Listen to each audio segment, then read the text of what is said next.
I'm back, Rhodes for the Matrixx and Rhodes show. Let's talk about Rings of Power. Amazon Prime's Lord of the Rings series. Yes, I use all these terms loosely.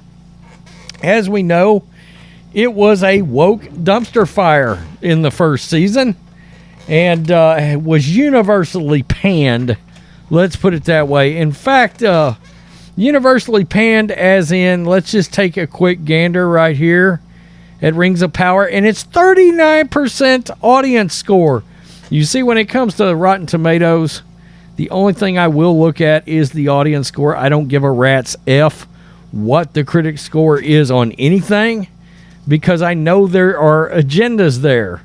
Speaking of blatant and obvious agendas, the Lord of the Rings series has doubled down on wokeness.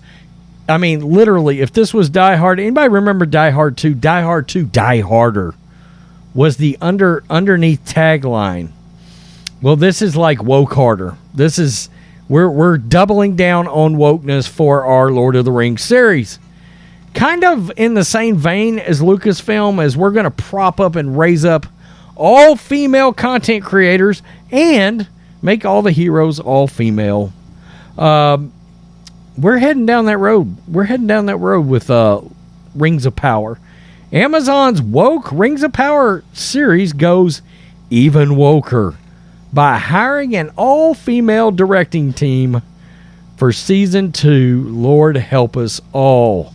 Amazon's The Rings of Power series is doubling down on wokeness by hiring an all-female directing team for Season 2, the filming of which is already underway in the UK.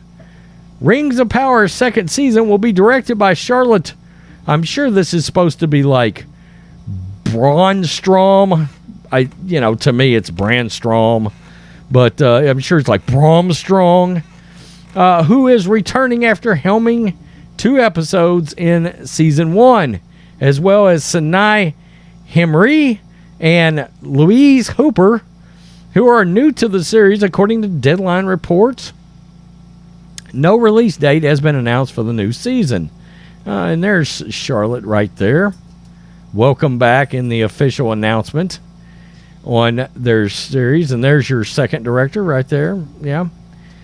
Brave, stunning, and courageously, I'm sure.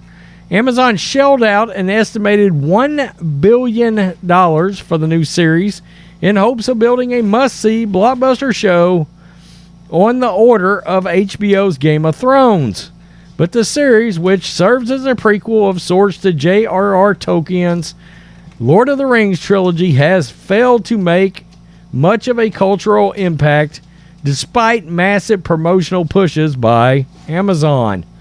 Social media was flooded with negative reactions, while reviews have ranged from unenthusiastic to downright negative, with critics faulting the lack of interesting characters, poorly conceived action sequences, and an absence of a compelling story.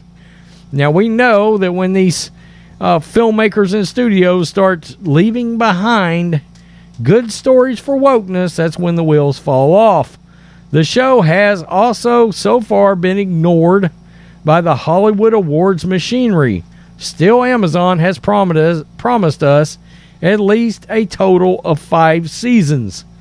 The first season embraced wokeness by casting actors of different ethnic backgrounds to play characters inspired by Tolkien's Eurocentric vision of Middle-earth.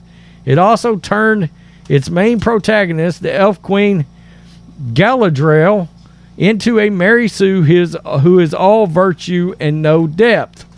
Okay, so in other words, they turned her into Ray Palpatine? Okay, I guess, if you say so. Are they going to make her just a Skywalker out of nowhere? Is that how this is going to happen? Amazon has played coy with the show's viewership numbers. Yeah, there's some unflattering viewership numbers out there for this show, releasing selective figures that are vague and potentially misleading. The Nielsen figures indicated the show experienced a sharp drop-off in viewing time after the first week, with a decline of about 18%.